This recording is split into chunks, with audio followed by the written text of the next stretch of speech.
Welcome to Chillin' 101. We hope this video helps. You begin now.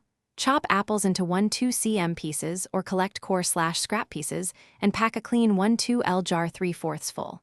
Mix plain water with 1 tablespoon sugar per cup to feed yeast. Pour until fruit is submerged. Press fruit down so it's under liquid. When done, cover jar with a breathable cloth and rubber band to keep insects out while allowing air. Place the jar in a warm, stable 60-80 degrees spot and wait. Fermentation starts within 24-72 hours. Once bubbling begins, you must manage the process. Stir the jar daily to release CO2 and break any surface skin, and skim off any white, harmless calm yeast or colored mold immediately. Don't let it sink.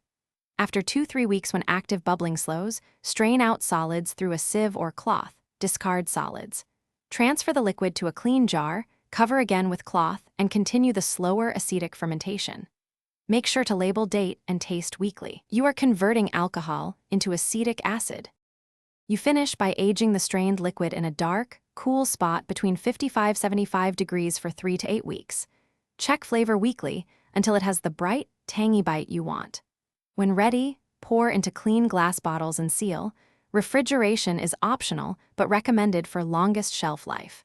If you prefer shelf-stable, heat gently to 60-65 degrees for short pasteurization, then bottle. Troubleshooting: if you detect rotten smells or colorful fuzzy mold, discard and restart.